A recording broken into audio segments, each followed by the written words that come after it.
What's going on, y'all? Peace, love, and light. You know what it is, Masterpiece back at you again.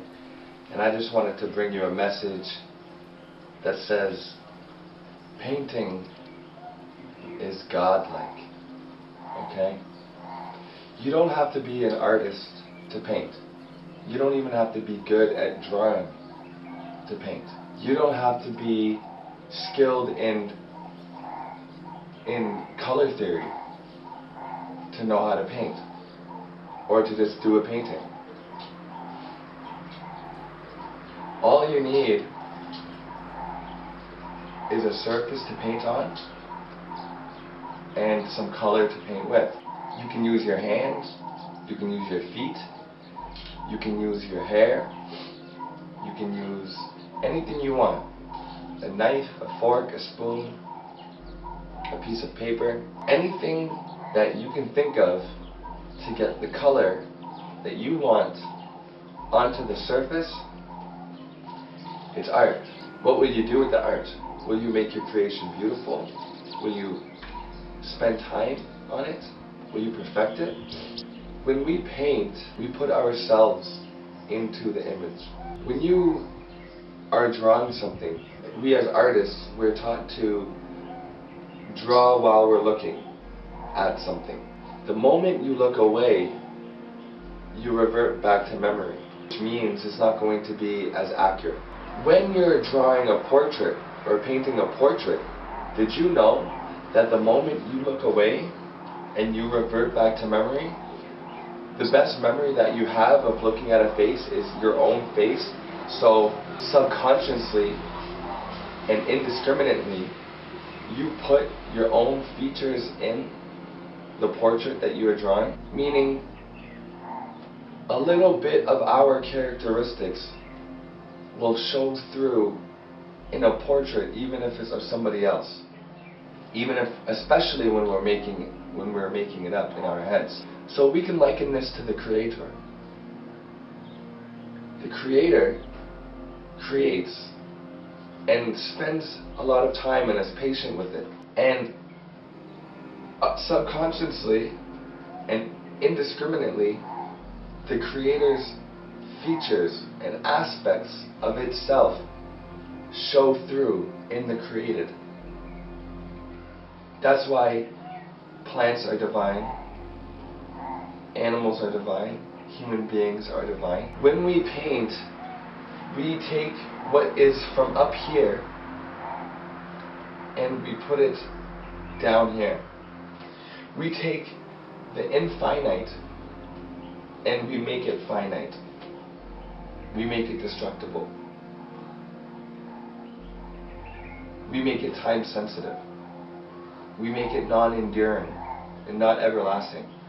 We take from the infinite beyond, the cyclic infinity that just, the thoughts keep on coming in and out of your head, and the habits, and they keep revolving around. And we grab them from there, and we put them down as artists, as beings. We put them down into the finite. Now once we put them down into the finite, we can care about it or we can abandon it. But no matter what, it will always have our fingerprint, our signature, if you will, on our DNA. Maybe a piece of hair fell on the painting, some skin particles, maybe some saliva, some sweat. There's DNA, ours, in the paintings that we produce. We put ourselves into our work. When we paint, we act as the creator. Sometimes when I'm painting, all sense of time goes away. You completely shift out of your left brain into your right brain. And that's why music with lyrics is not an ally when you're painting, because it'll pull you back into the left brain. Because the words, your brain will subconsciously be checking the grammar, the slang, the proper use of nouns, verbs, adjectives. It'll be recording all of that. And all of those things, chronology, it's all in the left brain. Whereas oneness and unity and creation is all in the right brain. So when we want to create, we revert to our right brain and we get fully immersed. And sometimes it's so much to the point that I forget I'm painting, and instead I'm experiencing the painting unfold in front of me. It's almost as if I'm watching a movie, and it's not even my hand anymore, and I'm just observing as the hand does its work. And it's me, but it's not up here. It's all of me. You know, there's no point that it's coming from. It's not like I'm sitting down and saying, okay, I'm going to do this and this. It starts off like that most times,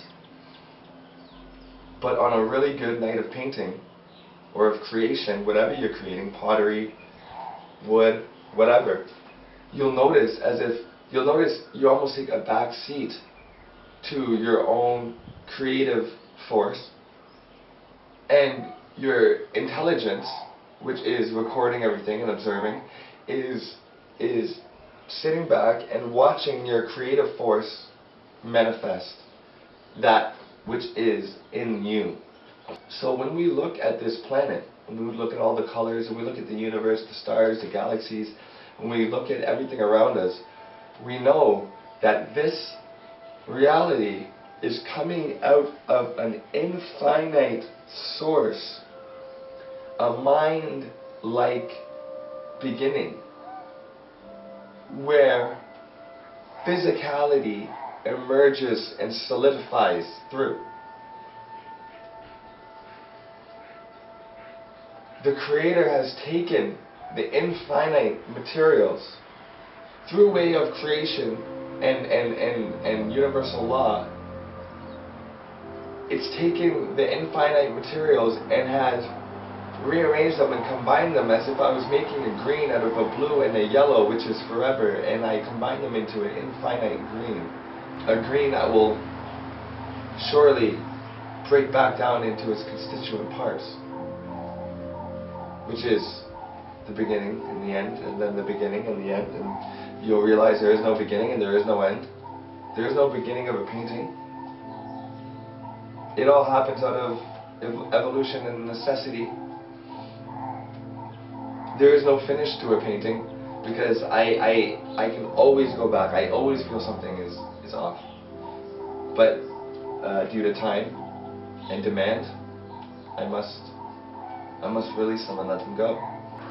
So for all of you out there who are trying to explain or liken the all, the oneness, and how it manifests, how it creates, and the feeling, the space that it's in while it's doing it, the meditative, the meditative drawn back state that it's in. It's withdrawn, because the all is all. It's everything. It's a point, which is the easiest way to describe it. Everything that can be and will be in oneness, one space, one time. That's the point.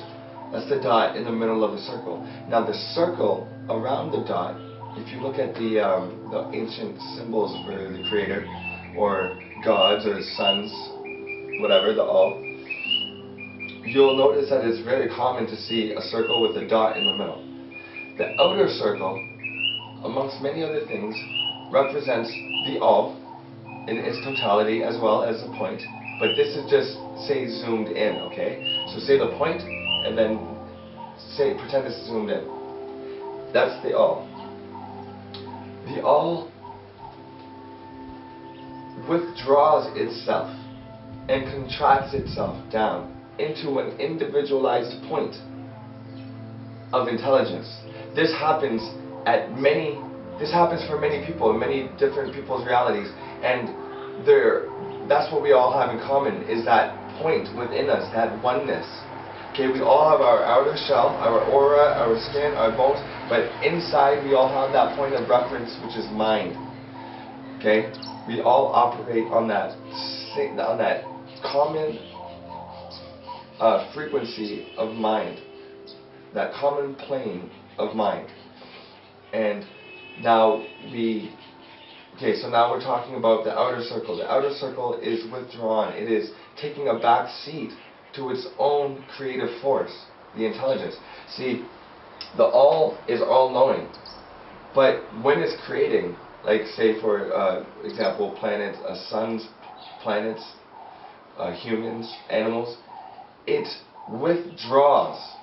It becomes not all-knowing, so that it can learn and experience itself and make decisions where it doesn't know where exactly it's going to lead, and use its intuition. Okay? So when we create, when we paint, our intellect, which knows everything that we should do, we see the image in our mind before we paint. We start off with a blank canvas. Okay? And like an artist, like every other true artist that is in the right brain can, we know exactly what's going to go on this. We can imagine every single color, every single position and placement that you can think of, okay? And when we begin, when we commence and start creating, we are actually withdrawing, because it never turns out like we expect it to, or like we know that it can. We withdraw and we let our creative force take a backseat. We know what we want. Okay, we know the big picture. Then we sit down and we start mixing the colors, and then like I said, it's like my intellect takes a backseat to the creative force, whereas I now have no say, and I let the creativeness come out. And my intellect is now experiencing the painting being completed in the way that it's supposed to be done. Whether I think it should be that way or not. And like I said, I will always be dissatisfied at the end.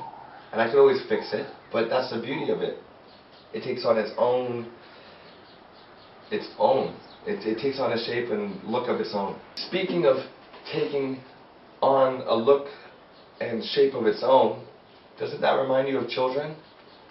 I mean, as above, so below. So if it's true, we should be able to find it in the greater laws of nature and in the lower laws and expressions of nature.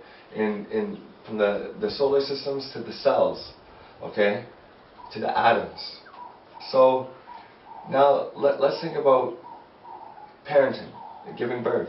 When we are making love, we know what we're about to do. We know we're about to make love and maybe get pregnant and maybe have a kid. And we have all these ideas and dreams of what the kid is going to be and look like. And then when it actually happens, our intellect takes a back seat to our creative force, and we start getting into the moment and rubbing each other, and then we orgasm, and then a child comes about. And the child comes out and it doesn't look like you imagined it. And when it grows up, it doesn't take on the same interests or do as well in some subjects as you thought that he or she would. Because you have let the creative force take over, and now it's steering life instead of your intellect trying to steer. So know that in creation, as above so below, as below so above, that the Creator must be all-knowing and then withdraw itself and let creation happen. And it is not expecting of us. It is not demanding of us. Okay? It's not judging us. It's just letting us be. Because it understands that creation left to its own devices is the only way it's only naturally going to willfully and lovingly come back to source, back to the Creator. Okay? When you have a child, all you can do is raise it well enough and love it enough to hopefully know that after its teenage years and after its crazy time in high school and college, whatever, it comes back to you and back to its senses, back to the roots, and starts building the foundation, reporting back like, hey, this is happening, because the children should always be smarter than the parent. Okay, the light that is generated out of the progenitor should always return back to the progenitor even brighter, to brighten up the progenitor's light so that it can carry back the information to brighten up that progenitor's life. Okay, so what we're doing is God has contracted, the all has contracted and created us individual units of light, and it hopes that it knows, it intellectually knows, and is letting the creative force take over, so that we come back home to it, so that we re-explore it again and get to know all, or as the ancients would say, atum, A-T-U-M. We all come back to atum, to the knowledge, and to the care and the caress of atum. I'm not saying that that's what is the name for the Creator. I'm just saying that the ancients who had it, who had the most knowledge on the subject, called that force Atum because it is the Father. Atum because it feels the love that a father feels and gives the love. It holds us and supports us like a father. Of course, the creative aspect, that is the mother, that is the divine mother. The ocean of possibility is the mother. So when you sit down at a painting, even if you're not a painter, even if you never studied in art class, sit down, get comfy, get your colors out, and just go crazy. And then once you get that out of the way, once the fear is gone, then you can be more confident and comfortable with the next ones. This is Masterpiece saying, painting is creating, and creating is replicating the Creator.